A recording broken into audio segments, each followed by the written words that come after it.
Welcome to wishful ಅಡುಗೆ ಮನೆ. ಇವತ್ತು ಪಾಲಕ್ ಮತ್ತೆ ಜೋಳದಿಂದ ಸೂಪರ್ ರೆಸಿಪಿ ಪ್ರತಿಭಾ. ಹೌದು ಆಶಾ, ಪಾಲಕು ಮತ್ತು ಜೋಳನ ಬಳಸಿಬಿಟ್ಟು ಪ್ರೋಟೀನು ಐರನ್ ರಿಚ್ ರೆಸಿಪಿನ ನಾವು ಮಾಡ್ತಾ ಇದ್ದೀವಿ. ಈ ರೆಸಿಪಿ ಅಂದರೆ ಎಷ್ಟು ಹೆಲ್ದಿ ರೆಸಿಪಿ ಇದೆ ಅಂತ ನಿಮಗೆ ಗೊತ್ತಾಗುತ್ತೆ. ಇಲ್ಲಿ ನಾನು ಹೋಲ್ ಜೋಳನ ಯೂಸ್ ಮಾಡ್ತಾ ಇದ್ದೀನಿ. ನೋಡಿ, ಆರ್ಗ್ಯಾನಿಕ್ ಜೋಳ ಇದೆ. ಸೊ ಯಾರಿಗಾದ್ರೆ ಆರ್ಗ್ಯಾನಿಕ್ ಜೋಳ ಬೇಕಂದರೆ ವಾಟ್ಸಪ್ ನಂಬರ್ ಕೊಟ್ಟಿದ್ದೀನಿ, ಆರ್ಡರ್ ಮಾಡ್ಬೋದು. ಜೋಳದ ಹಿಟ್ಟು ಬೇಕಂದವ್ರೂ ಆರ್ಡರ್ ಮಾಡ್ಬೋದು. ವಾಟ್ಸಪ್ ನಂಬರ್ ಡಿಸ್ಕ್ರಿಪ್ಷನ್ ಬಾಕ್ಸಲ್ಲಿದೆ. ಮತ್ತು ಇವತ್ತೇ ಆಶಾ, ಪಾಲಕು ಮತ್ತು ಜೋಳದಿಂದ ತುಂಬ ಯುನೀಕ್ ರೆಸಿಪಿನ ನಾವು ಮಾಡ್ತಾ ಇದ್ದೀವಿ. ಇಲ್ಲಿ ನೋಡಿ, ನಾನು ಇಡೀ ಕಟ್ಟು ಪಾಲಕನ್ನು ತಗೊಂಡಿದ್ದೀವಿ. ಯೂಶ್ವಲಿ ಇಷ್ಟು ಪಾಲಕನ್ನು ಯೂಸ್ ಮಾಡಿಬಿಟ್ಟು ನಾವು ಇಲ್ಲಾಂದರೆ ಸೊಪ್ಸಾರು ಮಾಡ್ತೀವಿ ಅಥವಾ ಪರಾಠ ಮಾಡ್ತೀವಿ.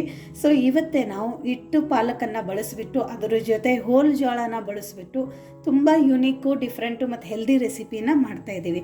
ಇವಾಗ ಫಸ್ಟ್ ಏನು ಮಾಡೋಣ ಅಂದರೆ ಪಾಲಕನ್ನು ಬಿಡಿಸ್ಬಿಟ್ಟು ತೊಳ್ಕೊಂಡು ಬರೋಣ. ಸೊ ಅಷ್ಟರಲ್ಲಿ ಇವಾಗ ಇದು ಜೋಳ ಇದೆ ಅಲ್ಲ, ಇದನ್ನು ನಾವು ಇಲ್ಲೊಂದು ಮಿಕ್ಸಿ ಜಾರನ್ನು ತೊಗೊಂಡ್ಬಿಟ್ಟು ಇದ್ರೊಳಗಡೆ ಒಂದು ಅರ್ಧ ಕಪ್ಪದಷ್ಟು ಜೋಳನ ಹಾಕ್ಕೊಳ್ಳೋಣ. ಸೊ ನೋಡಿ, ಇಷ್ಟು ಜೋಳನ ಹಾಕ್ಕೊಂಡು ಇದು ನೀಟಾಗಿ ನೀವೇನು ಮಾಡಬೇಕಂದ್ರೆ, ತುಂಬ ಕ್ಲೀನಾಗಿದೆ ಜೋಳ. ಸೊ ನೋಡಿದ್ರೆಲ್ಲ ಜೋಳದ ಕ್ವಾಲಿಟಿ ಎಷ್ಟು ಚೆನ್ನಾಗಿದೆ, ತುಂಬ ಕ್ಲೀನಾಗಿದೆ. ಇದನ್ನು ನೀವು ಒಂದು ಹಸಿ ಬಟ್ಟೆಯಲ್ಲಿ ಜೋಳನ ಒರೆಸ್ಕೊಂಡು ಕೂಡ ಹಾಕೋಬಹುದು. ಬಟ್ ಯೂಶ್ವಲಿ ನಾನು ಇದು ಒರೆಸ್ಕೊಂಡಿದ್ದೀನಿ, ಯಾಕಂದರೆ ನಿಮಗೆ ತೋರಿಸ್ಬೇಕಾಗಿತ್ತು, ವಿಡಿಯೋ ಲೆಂದೇ ಆಗುತ್ತೆ ಅಂತ ಹೇಳ್ಬಿಟ್ಟು. ಸೊ ಜೋಳನ ಒಂದು ಒದ್ದೆ ಬಟ್ಟೆಯಿಂದ ಒರೆಸ್ಕೊಂಡು ನೀವು ಒಂದು ಮಿಕ್ಸಿ ಜಾರಕ್ಕೆ ಹಾಕ್ಕೊಳ್ಳಿ. ತೊಳೆದು ಹಾಕೋಬೇಡಿ. ಇಲ್ಲ ನಾವು ತೊಳೆದು ಬಿಟ್ಟೆ ಹಾಕೋತೀವಿ ಅಂದ್ರೂ ಹಾಕೋಬಹುದು. ಬಟ್ ಈ ಥರ ಒಂದ್ಸರ್ತಿ ನಾವು ಪುಡಿನ ಮಾಡಿಬಿಟ್ರೆ ನೀವು ತಿಂಗಳಾನ್ಗಟ್ಲೆನೂ ಇಟ್ಕೋಬಹುದು. ಯಾವಾಗ ಬೇಕು ಅವಾಗ ಮಾಡ್ಕೋಬಹುದು. ಇಲ್ಲ ನಮಗೆ ಒಂದೇ ರೆಸಿಪಿಗೆ ಈ ಥರ ಜೋಳದ ಬೇಕಂದ್ರೆ ತೊಳೆದ್ಬಿಟ್ಟು ಕೂಡ ನೀವು ಇಮಿಡಿಯೇಟ್ ಆಗಿ ಇದನ್ನ ಪೌಡರ್ ಥರ ಮಾಡ್ಕೋಬಹುದು. ಸೊ ಇಲ್ಲಿ ನಾವು ಇದು ಜೋಳನ ಇವಾಗ ಡ್ರೈನೇ ನೀರು ಹಾಕದೇನೆ ಪೌಡರ್ ಥರ ಮಾಡ್ಕೊಂಡು ಬರೋಣ. ನೋಡಿ, ಈ ಥರ ಮಿಕ್ಸಿ ಮಾಡ್ಕೊಂಡು ಬಂದಿರೋದು. ಎಷ್ಟು ಸಣ್ಣ ಮಾಡ್ಕೊಳಕ್ಕಾಗುತ್ತೆ ಅಷ್ಟು ಸಣ್ಣ ನೀವು ಮಾಡ್ಕೊಳ್ಳಿ. ಬಟ್ ಇದು ಮ್ಯಾಕ್ಸಿಮಮ್ ಅಂದರೆ ರವೆ ಥರ ಆಗಿರುತ್ತೆ ಮಿಕ್ಸಿಯಲ್ಲಿನೇ. ಸೊ ಇದು ರವೆ ಥರ ಆದಾಗ ನಾನು ಅದಕ್ಕೆ ಹೇಳಿದೆ, ಈ ಥರ ಮಾಡ್ಕೊಂಡು ನೀವು ಇಟ್ಕೊಂಡು ಬಿಟ್ಟರೆ ನೀವು ಬೇಕಂದಾಗ ಇದನ್ನು ಯೂಸ್ ಮಾಡ್ಕೋಬೋದು.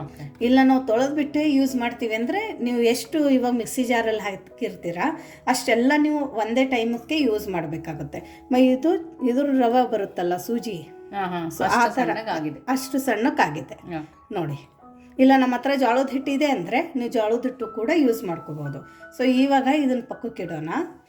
ನೋಡಿ, ನಾವು ಜೋಳ ಪುಡಿ ಮಾಡ್ಕೊಂಬಂದ್ವಲ್ಲ, ಅದನ್ನೊಂದು ಬೌಲಿಗೆ ಎತ್ತಿಟ್ಟು ಅದೇ ಮಿಕ್ಸಿ ಜಾರಿಗೆ ಬೆಳ್ಳುಳ್ಳಿನ ಹಾಕ್ಕೊಳ್ತಾ ಇದ್ದೀನಿ. ಒಂದು 4ರಿಂದ 5 ಎಸಲಾಗುವಷ್ಟು ಬೆಳ್ಳುಳ್ಳಿ ಸಾಕಾಗತ್ತೆ.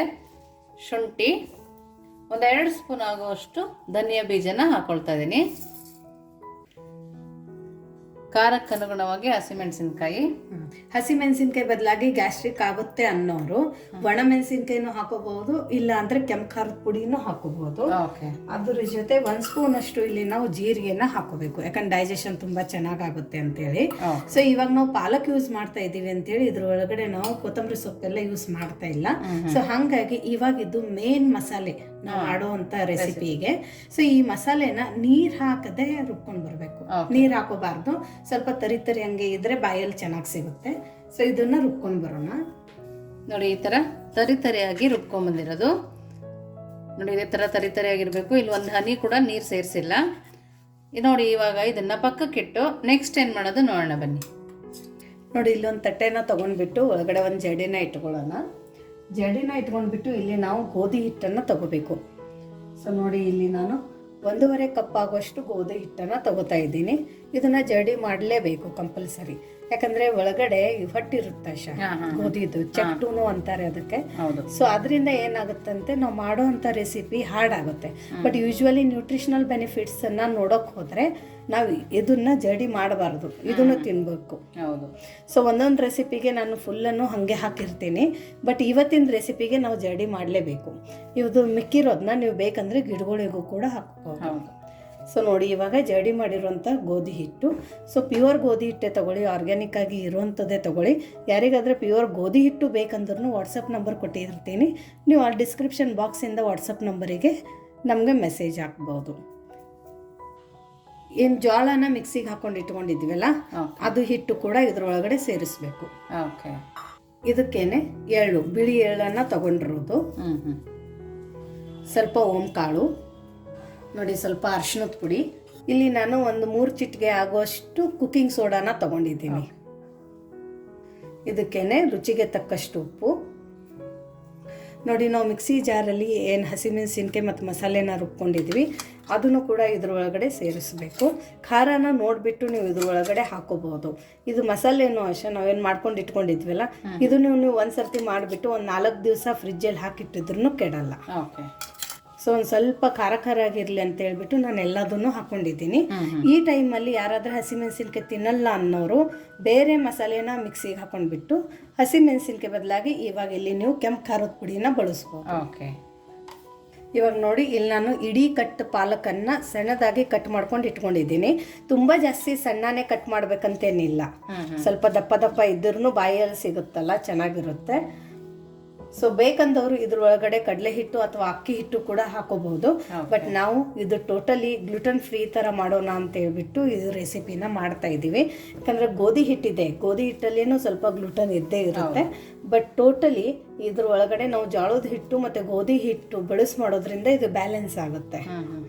ಸೊ ನೋಡಿ ಇದು ತುಂಬ iron rich, protein rich recipe ಇದು.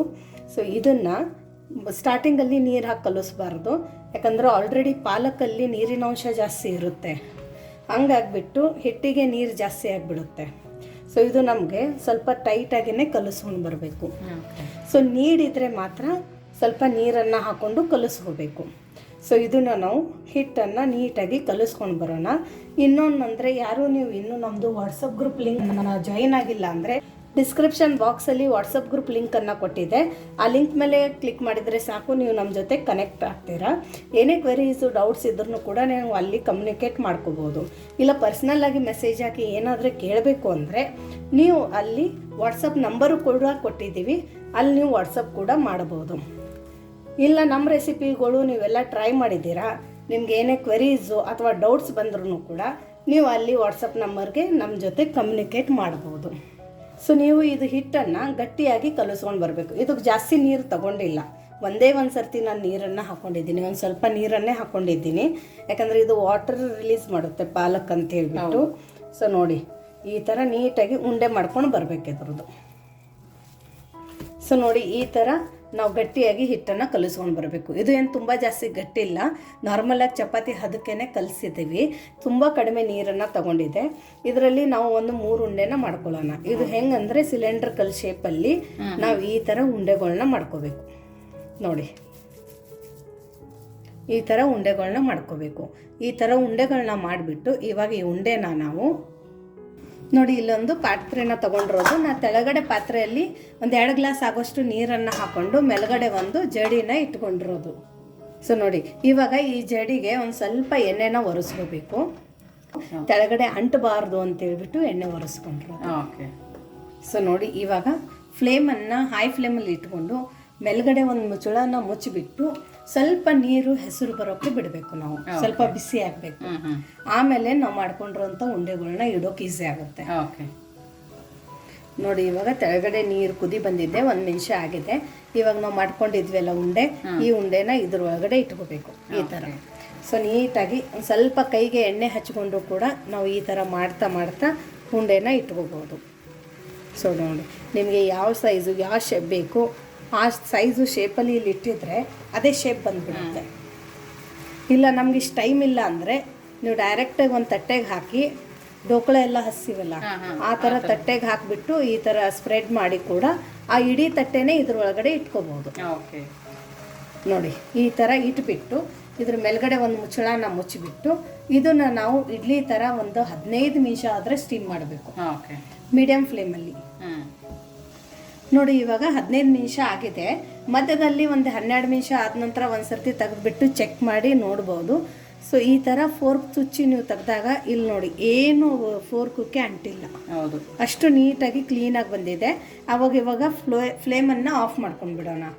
ಆಫ್ ಮಾಡಿಕೊಂಡು ಇದನ್ನು ತಣ್ಣಗಾಗೋಕೆ ಇದೇ ಥರ ಬಿಟ್ಬಿಡೋಣ, ಯಾಕಂದರೆ ಇದು ತಣ್ಣಗಾಗಬೇಕು. ನೋಡಿ ಇದು ಕಂಪ್ಲೀಟಾಗಿ ತಣ್ಣಗಾಗಿದೆ. ನೀವು ಬಿಸಿಯಲ್ಲಿನೂ ಕಟ್ ಮಾಡ್ಕೋಬೋದು, ಬಟ್ ಚಾಕು ಕಂಟ್ಕೊಂಡ್ಬಿಟ್ಟು ಇದು ಕರೆಕ್ಟಾಗಿ ನಮಗೆ ಶೇಪಲ್ಲಿ ಬರಲ್ಲ, ಕಟ್ ಆಗುತ್ತೆ. ಸೊ ಹಾಗಾಗಿ ಇದನ್ನು ತಣ್ಣಗಾದ ನಂತರ ನಾವು ನೀಟಾಗಿ ಈ ಥರ ನೋಡಿ ಕಟ್ ಮಾಡ್ಕೋಬೇಕು. ಒಳಗಡೆ ಎಷ್ಟು ಫಳ್ಳಾಗಿದೆ ಅಂತಲೂ ನಾನು ನಿಮ್ಗೆ ತೋರಿಸ್ತೀನಿ. ನೋಡಿ ತೂತ ಥರ ಎಷ್ಟು ಇದನ್ನಾಗಿದೆ, ಸ್ಪಾಂಜಿ ಥರ ಆಗಿದೆ ಒಳಗೆ. ಸೊ ಎಲ್ಲದೂ ನಾವು ಇದೇ ಥರ ಕಟ್ ಮಾಡ್ಕೊಂಡು ಬರಬೇಕು.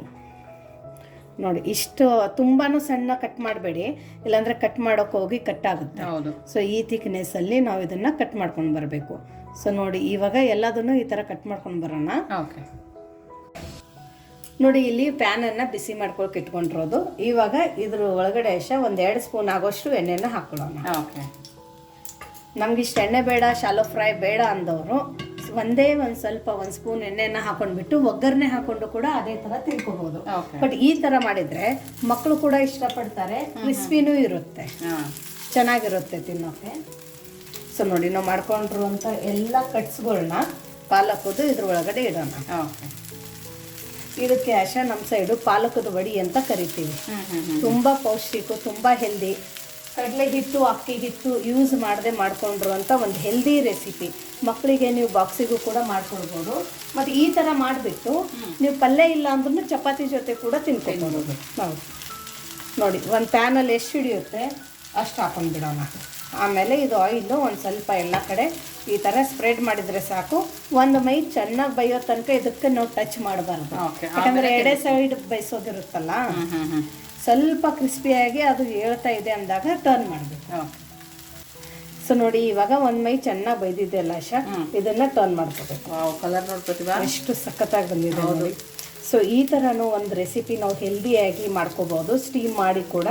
ಇಷ್ಟು ಎಣ್ಣೆ ಬೇಡ ಅಂದರೆ 1 ಸ್ಪೂನ್ ಎಣ್ಣೆಯಲ್ಲಿ ಕೂಡ ಒಗ್ಗರಣೆ ಹಾಕ್ಕೊಂಡು ಮಾಡ್ಕೋಬೋದು. ಸೊ ನೋಡಿ ನೀವು ಕೂಡ ಈ ಥರ ಪಾಲಕದ ಈ ಥರ ರೆಸಿಪಿ ನಿಮ್ಮ ಮನೆಯಲ್ಲಿ ಮಾಡ್ತಾ ಇದ್ರೆ ಯಾವ ಥರ ಮಾಡ್ತೀರಂತಾನು ನಮಗೆ ಕಮೆಂಟ್ ಮೂಲಕ ತಿಳಿಸಿ. ನೋಡಿ ಈ ಮೈನು ತುಂಬ ಚೆನ್ನಾಗಿ ಬೈದಿದ್ದೆಲ್ಲ ಆಶಾ, ಫ್ಲೇಮನ್ನು ಆಫ್ ಮಾಡ್ಕೊಳ್ಳೋಣ. ಫ್ಲೇಮನ್ನು ಆಫ್ ಮಾಡಿಕೊಂಡು ಇದನ್ನು ನಾವು ಇವಾಗ ಸರ್ವ್ ಮಾಡೋಣ. ಓಕೆ. ನೋಡಿ ನಮ್ಮದು ಬಿಸಿ ಬಿಸಿ ಪಾಲಕ್ ವಡಿ ರೆಸಿಪಿ ರೆಡಿಯಾಗಿದೆ. ಜೋಳನ ಬಳಸಿಬಿಟ್ಟು ಮಾಡ್ಕೊಂಡಿರೋಂಥದ್ದು ಒಂದು ಹೆಲ್ದಿ ಪೌಷ್ಟಿಕ್ ರೆಸಿಪಿ ಇದು. ಸೊ ಇದು ನೋಡಿಬಿಟ್ಟು ಎಲ್ಲರೂ ಬಾಯಲ್ಲಿ ನೀರು ಬರ್ತಾ ಇರ್ಬೋದು. ನೀರು ಬರ್ತಾ ಇದ್ದರೆ ನೀವು ಒಂದು ಸರ್ತಿ ಖಂಡಿತವಾಗಿ, ಈ ಪಾಲಕ್ ಸೀಸನ್ ನಡೀತಾ ಇದೆ, ಸುಮಾರು ಮಾರ್ಕೆಟಲ್ಲಿ ಪಾಲಕ್ ಬರ್ತಾ ಇದೆ. ಸೊ ನೀವು ಕೂಡ ಮಾಡಿಕೊಂಡು ತಿನ್ಬೋದು. ಸೊ ನಿಮಗೆ ಇವತ್ತಿನ ಈ ರೆಸಿಪಿ ಹೇಗೆ ಅನ್ನಿಸ್ತು ಅಂತಲೂ ಕಮೆಂಟ್ ಮೂಲಕ ಮಾತ್ರ ತಿಳಿಸೋದನ್ನು ಮರಿಬೇಡಿ. ಇದು ನೋಡಿ ಎಷ್ಟು ಕ್ರಿಸ್ಪಿಯಾಗಿದೆ ಅಂತ. ನೋಡಿ ಅಷ್ಟೇ ಕ್ರಿಸ್ಪಿ ಮತ್ತು ಅಷ್ಟೇ ಸ್ಪಾಂಜಿ ಆಗಿದೆ. ನೋಡಿ ಕಟ್ ಮಾಡಿ ತೋರಿಸ್ತೀನಿ, ನೋಡ್ಬೋದು ಇಲ್ಲಿ. ನೋಡಿ ಒಳಗಡೆ ಅಷ್ಟೇ ಸ್ಪಾಂಜಿ ಆಗಿದೆ, ಹೊರಗಡೆ ಕ್ರಿಸ್ಪಿ, ಒಳಗಡೆ ಸಾಫ್ಟು. ಒಳ್ಳೆ ಕಾಂಬಿನೇಷನು, ಬೆಸ್ಟ್ ಕಾಂಬಿನೇಷನು ಇದು. ನೋಡಿ ನೀವು ಎಲ್ಲಿ ಕಟ್ ಮಾಡಿದ್ರು ಅದೇ ಥರ ಆಗಿದೆ. ಪರ್ಫೆಕ್ಟ್ ರೆಸಿಪಿ ಅಂತ ಅನ್ಬೋದು. ಇದಕ್ಕೆ ಹೆಲ್ದಿ ರೆಸಿಪಿ ಅಂತ ಅಂತೀವಿ, but perfect mouth watering recipe ಇದು. ಸೊ ಇದನ್ನು ನಾವು ಆಶಾ ಕೆಚಪ್ ಜೊತೆ ಮಕ್ಕಳಿಗೆ ಕೊಟ್ಬಿಟ್ರೆ ಇಷ್ಟೆಲ್ಲ ಒಬ್ಬರೇ ಖಾಲಿ ಮಾಡ್ತಾರೆ. ಹೌದು. ಪಾಲಕ್ ತಿನ್ನಲ್ಲ ಅನ್ನೋರು ಕೂಡ ಡೈಲಿ ಪಾಲಕ್ ತೊಗೊಂಡ್ಬಿಟ್ಟು ಬಂದು ಮಾಡಿಕೊಡಿ ಅಂತ ಕೇಳುವಂಥದ್ದು ಒಂದು ಹೆಲ್ದಿ ರೆಸಿಪಿ ಇದು. ನೋಡಿ ಆಶಾ ಇದನ್ನು ಕೆಚಪ್ ಜೊತೆ. ಸೊ ನೋಡಿ ಎಲ್ಲದೂ ಅಷ್ಟೇ ಚೆನ್ನಾಗಿದ್ದಾವೆ, ನೀವು ನೋಡ್ಬೋದು ಇಲ್ಲಿ. ತುಂಬ ಚೆನ್ನಾಗಿದೆ ಪ್ರತಿಭಾ, ಯಾವ ಬಜ್ಜಿನೂ ಬೇಕಾಗಲ್ಲ. ಹೌದಲ್ಲ, ಅಷ್ಟೇ ಕ್ರಿಸ್ಪಿ, ಅಷ್ಟೇ ಚೆನ್ನಾಗಿದೆ ಅಲ್ಲ. ಸೊ ಕೆಚಪ್ ತಿನ್ನಲ್ಲ ಅಂದರೆ ಮ್ಯಾಯೋನೈಸ್ ಜೊತೆನೂ ಪರ್ಫೆಕ್ಟ್ ಕಾಂಬಿನೇಷನು. ಸೊ ನಿಮಗೆ ಇವತ್ತು ಈ ಪಾಲಕ್ ಮತ್ತು ಜೋಳನ ಬಳಸಿಬಿಟ್ಟು ಮಾಡಿರೋಂಥ ಹೆಲ್ದಿ ರೆಸಿಪಿ ಹೇಗೆ ಅನ್ನಿಸ್ತು ಅಂತ ಕಮೆಂಟ್ ಮೂಲಕ ಮಾತ್ರ ತಿಳಿಸೋದನ್ನು ಮರಿಬೇಡಿ.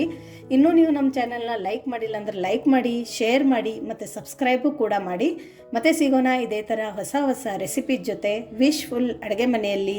Thank you.